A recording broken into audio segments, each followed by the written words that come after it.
ተጋሩ በሉስ መጽሐፍ ቅዱስ ሲናገር እንደዚህ ይላል። ዮፍታሔ እጅግ ብርቱ ኃያል ጀግና ሰው ነበር። ነገር ግን በወንድሞቹ በአባቱ ቤት በሚኖር ጊዜ ተገፋ። ትንቢት እያላችሁ አቅም እያላችሁ ኃይል እያላችሁ የተገፋችሁ ሰዎች መልእክት አለ። የምትፈለጉበት ጊዜ ደርሷል። በባባዬ ወጣችሁ ጊዜ ደርሷል። ወደ ከፍታ ወጣችሁ ጊዜ ደርሷል። ኢየሱስ ጌታ። ዮፍታሔ ጀግና ሆኖ ሳለ በአባቱ ቤት መኖር አልቻለም። ከወንድሞቹ ጋር አብሮ መኖር አልቻለም። እግዚአብሔር አምላክ ያሰበለት የእስራኤል መሪ ሆኖ እያለ በአባቱ ቤት ተደራድሮ መኖር አልቻለም። ጌታ አምላክ እግዚአብሔር ትልቅ ተናግራችሁ ትንሽ ቦታ ያላችሁ መልእክት አለ። በጌታ በኢየሱስም ወደ አላችሁ ስፍራ ልትደርሱ ጊዜ ደርሷል። ወደ ተናገራችሁ ልትገቡ ጊዜ ደርሷል። ወደ አዘጋጀላችሁ ስፍራ ልትፈጽሙ ጊዜ ደርሷል። ኢየሱስ ጌታ ነው። ዮፍታሔ ወንድሞቹ ገፍቶ በጦር ምድር ከምናምንቴዎች ጋር ከተቀመጠ በኋላ ገፍቶ የጣሉት ወንድሞቹ ምናምንቴ ትናንሽ ናቸው። ነገር ግን ከአባቱ ቤት የወጣውን ሊቀበሉ የአገር ሽማግሌዎች እንደሄዱ እየተገፋችሁ እየተረገጣችሁ ያላችሁትን ሊቀበሉ ተመርጠው ዋና ዋና ሰዎች ይመጣሉ።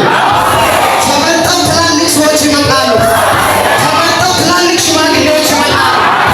የከተማ አባቶች ሊፈልጉ አንተ ይመጣሉ። ዛሬ መድረክ የተከለከልከው አንተ ሊፈልጉ ትላልቆች ይመጣሉ። ኢየሱስ ጌታ እና ዮፍታሔ ተጠልቶ የሄደው በወንድሞቹ ነው። ተገፍቶ የወጣው በወንድሞቹ ነው። እግዚአብሔር ዘመንና ጊዜ ሲያመጣ ምናምንቴ ሆኖ ከተቀመጠበት ከጦር ምድር ሊያወጡት የእስራኤል አባቶችና ሽማግሌዎች ተመርጠው እንደሄዱ ካላችሁበት ከየትኛውም ከምናምንቴ ስፍራ ሊያወጣችሁ እግዚአብሔር እጁን ይልካል። እግዚአብሔር እጁን ይልካል። ጊዜ ደርሷል በሉስ። ደግማችሁ ጊዜ ደርሷል በሉስ።